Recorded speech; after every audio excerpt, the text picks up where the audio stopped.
BlackBerry Z30 expected fourth quarter 2013. The recently released BlackBerry Z10 and Q10 devices have impressed reviewers and BlackBerry fans, but don't appear to have halted BlackBerry's slide into irrelevance. So the new BlackBerry Z30 aims to make the new generation of devices rather more competitive with class-leading smartphones such as the Samsung Galaxy S4.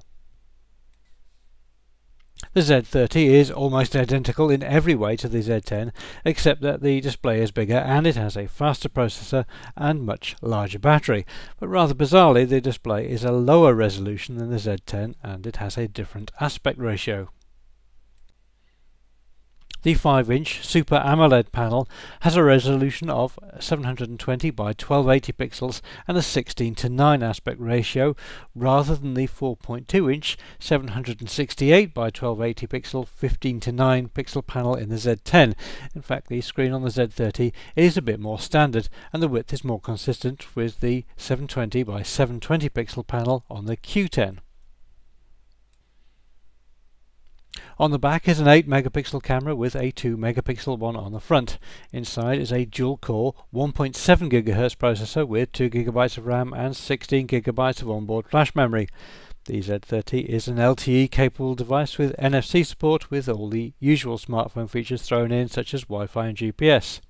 Inside is a pleasingly big 2880 mAh battery. Because this is a BlackBerry device, then it runs the BlackBerry OS, in this case the latest version 10.2.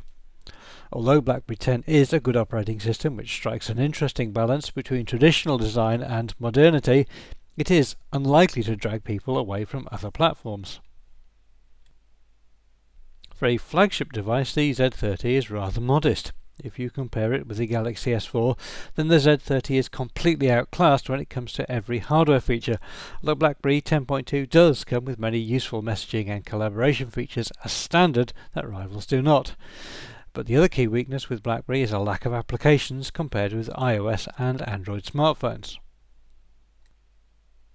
BlackBerry say that the Z30 should start shipping in certain markets later this month, with a wider scale rollout happening throughout the fourth quarter of 2013.